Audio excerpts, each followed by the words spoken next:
ओम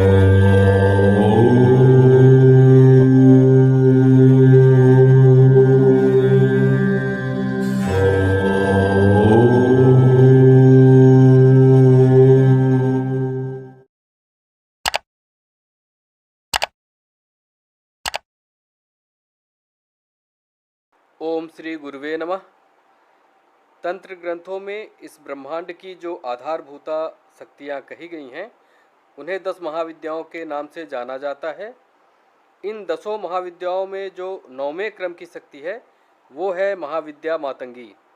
भगवान शिव के मतंग रूप की अर्धांगिनी होने के कारण ही इन्हें मातंगी के नाम से जाना जाता है। मातंगी साधना जीवन को पूर्णता देने की साधना है, जीवन को आनंदित करने की साधना है, जीवन को संपूर्णता प्रदान करने की साधना है। इस साधना के सिद्ध हो जाने पर साधक के जीवन में किसी भी वस्तु का अभाव नहीं रह जाता, चाहे वह भौतिक हो या आध्यात्मिक। इनकी प्रसन्नता होने पर ये साधक को वाणी की शक्ति, शास्त्र ज्ञान, कवित्व शक्ति एवं संगीत विद्या प्रदान करती हैं। माता मातंगी आदि सरस्वती हैं। इन्हें तांत्रिक सरस्वती भी कहा जाता है। जिस पर माँ मातंगी की कृपा होती है उसे स्वतः ही संपूर्ण वेदों, उपनिषदों, पुराणों आदि का ज्ञान हो जाता है। उसकी वाणी में दिव्यता आ जाती है। फिर साधक को मंत्र एवं साधना याद करने की जरूरत नहीं रहती। उसके मुख से स्वतः ही धारा प्रवाह मंत्र उच्चारित होने लगते हैं।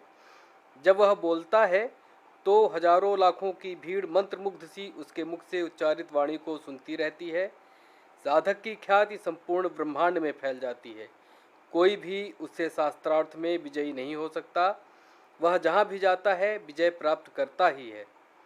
मातंगी साधना से वाक सिद्धि की प्राप्ति होती है। प्रकृति साधक के सामने हाथ जोड़े खड़ी रहती है। साधक जो बोलता है वह सत्य होता ही है। माँ मातंगी साधक को वह विवेक प्रदान करती हैं कि फिर साधक पर कुबुद्धि हावी नहीं होती। उसे दिव्य ज्ञान की प्राप्ति होती है और ब्रह्मांड के समस्त रहस्य साधक के सामने प्रत्यक्ष होते ही हैं। गृहस्थ साधकों के लिए मातंगी साधना वरदान है। यह गृहस्थ जीवन में आने वाली समस्त समस्याओं का निदान कर पूर्ण अनुकूलता प्रदान करती है। इनकी साधना से उत्तम संतान की प्राप्ति होती है। जिन कन्याओं के विवाह में देरी होती है या मनोवांछित जगह विवाह नहीं बन लग पाता, उन्हें भी यह साधना अवश्य करनी चाहिए। मातंगी मुक्ता सम्मोहन एवं वशीकरण की देवी हैं। ये साधक को अतुलनीय सौंदर्य एवं बलात् आकर्षण की शक्ति प्रदान करती हैं। इनके साधक के पास लोग मंत्रमुग्ध होकर बैठे रहते हैं एवं उसकी हर आज्ञा का पालन करने को तत्पर रहते हैं। इन्हें उच्चिष्ट चांडालनी भी कहा जाता है। इस रूप में माँ साधक के समस्त शत्रुओं एवं विघ्नों का नाश करती हैं। फिर साधक के जीवन में ग्रह बाधा, शत्रु बाधा या अन्य किसी भी प्रकार की बाधा का कोई असर नहीं होता। जिसे संसार में सब ठुकरा देते हैं, जिसे संसार में कहीं पर भी आसरा नहीं मिलता, उसे माँ उच्चिष्ट चांडालनी अपनाती हैं और साधक को वो शक्ति प्रदान करती हैं जिसके सामने ब्रह्मांड की समस्त संपदा तुच्छ सी नजर आती है। माँ मातंगी राजमातंगी कहलाती हैं। ये राजसी विद्या हैं एवं राजाओं का निर्माण करती हैं। इनकी साधना से धन, वैभव, पद, भूपतित्व, प्रतिष्ठा, शक्ति, सामर्थ्य सब कुछ प्राप्त होता है। ये व्यापार को आशातीत ऊंचाई प्रदान करती हैं। धन की पूर्णता है माँ मातंगी। ये अपने साधक को प्रसन्न होकर धन, वैभव एवं राजपद देती हैं। और यदि कोई इनके साधक से बैर करता है तो यदि वह राजा भी हो तो उसे क्षण मात्र में रंक भी बनाती है ये महाविद्या।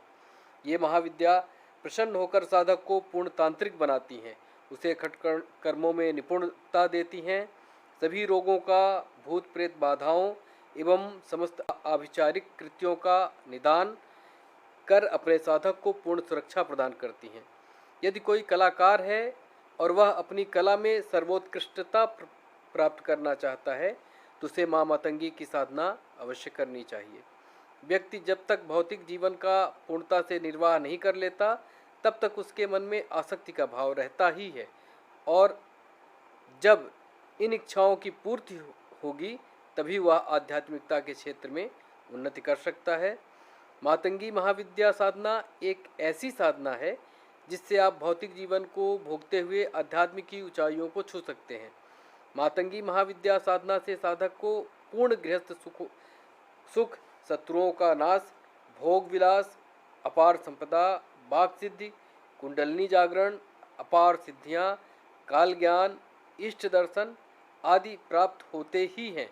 इसलिए ऋषियों ने कहा है, मातंगी मेवत्वम पूर्ण मातंगी पूर्णतः उच्यते। इससे यह स्पष्ट होता है कि मातंगी साधना पूर्णता की साधना है। जिसने माँ मातंगी की साधना सिद्ध कर लिया, फिर उसके जीवन में कुछ अन्य सिद्ध करना शेष नहीं रह जाता है। इनकी साधना हेतु सर्वश्रेष्ठ मुहूर्त अक्षय तृतीया अर्थात बैसाख शुक्ल पक्ष तृतीया का है। इसके अलावा बैसाख पूर्णिमा जो इनका सिद्ध दिवस कहलाता है, उस दिन से भी इस साधना को प्रारंभ किया जा सकता है। इन तिथियों के अतिरिक्त इस साधना को किसी भी नवरात्रि, गुप्त नवरात्रि, किसी भी माह की पंचमी एवं नवमी तिथि तथा शुक्रवार के दिन से भी प्रारंभ कर सकते हैं। बसंत पंचमी भी इस साधना हेतु श्रेष्ठ दिवस है। इनकी साधना उत्तर या पश्चिम दिशा की ओर मुख कर करना चाहिए। साधना हेतु लाल वस्त्र, उपवस्त्र एवं लाल आसन का प्रयोग करना चाहिए। माला मूंगे की, रक्तगुंजा की या रुद्राक्ष की प्रयोग करना चाहिए। दीपक शुद्ध घी का प्रज्वलित करना चाहिए। नैवेद्य हेतु नारियल से बने मिष्ठान एवं खीर का प्रयोग करना चाहिए। यह साधना मातंगी यंत्र पर संपन्न करना चाहिए। इसके अभाव में श्री यंत्र पर भी यह साधना संपन्न की जा सकती है। सुगंधित इत्र का प्रयोग करना चाहिए। नीले या लाल रंग के पुष्प देवी को समर्पित करना चाहिए। सुगंधित धूप प्रज्वलित करना चाहिए। यह साधना रात्रिकालीन साधना है, अतः इसे रात्रि 10 बजे के बाद प्रारंभ करना चाहिए। स्नानादि से स्वच्छ होकर साधना प्रारंभ करना चाहिए।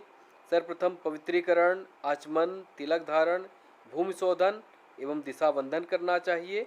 इसके पश्चात अपने गुरु एवं भगवान गणेश का संक्षिप्त पूजन करना चाहिए एवं 21 बार अपने गुरु मंत्र का जाप एवं 21 बार गणेश जी के मंत्र ओम वक्रतुंडाय हुम का जाप करना चाहिए तथा साधना में सफलता हेतु निवेदन करना चाहिए। इसके बाद भगवान भैरवनाथ जी का स्मरण करते हुए ओम हूम भ्रम हूम मतंग भैरवाय नमः मंत्र की एक माला जाप करना चाहिए एवं साधना की निर्बाध पूर्णता एवं सफलता हेतु प्रार्थना करना चाहिए।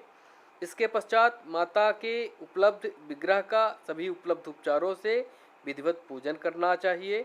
इसके पश्चात हाथ में जल, अक्षत एवं पुष्प लेकर अपनी मनोकामना का उच्चारण करते हुए मंत्र का विनियोग करना चाहिए। विनियोग इस प्रकार है, अस्य मंत्रस्य दक्षिणामूर्ति ऋषि विराट छंदः मातंगी देवता ह्रीं बीजम हूं शक्ति क्लीं कीलकम सर्वाभीष्ट सिद्धये जपे विनियोगा। ऐसा कहकर हाथ का जल जमीन पर छोड़ देना चाहिए एवं हाथ में पुष्प लेकर ध्यान करना चाहिए। ध्यान इस प्रकार है, ओम श्यामांगी सस्येखरां त्रिनयनां वेदैः करैर्बिभ्रतीं पासं खेटं मधाकुशं दृढ़मशिं नाशाय भक्तद्विषां रत्नालंकरण प्रभोज्वलतनुं भास्वत किरीटां शुभां मातंगी मनसा स्मरां सद्यां सर्वार्थ सिद्धिप्रदां। ध्यान के पश्चात मूल मंत्र का जाप करना चाहिए। मंत्र इस प्रकार है, ओम ह्रीं क्लीं हूं मातंगे फट स्वाहा। मंत्र का एक बार और उच्चारण कर देता हूँ, ओम ह्रीं क्लीं हूं मातंगे फट स्वाहा। इस मंत्र का 1 लाख की संख्या में पुरस्करण करना चाहिए। उसका दशांश शर्करा तथा मधु के साथ घृत मिलाकर पलाश की समिधाओं से हवन करें। हवन का दशांश तर्पण, तर्पण का दशांश मार्जन एवं मार्जन का दशांश ब्राह्मण भोजन या कन्या भोज कराना चाहिए। इस प्रकार यह मंत्र सिद्ध हो जाता है। इस मंत्र की सिद्धि से साधक शास्त्र, वाद विवाद तथा कवित्व में दूसरा बृहस्पति बन जाता है। कुबेर स्वयं उसके घर में आकर धन देते हैं। धन्यवाद।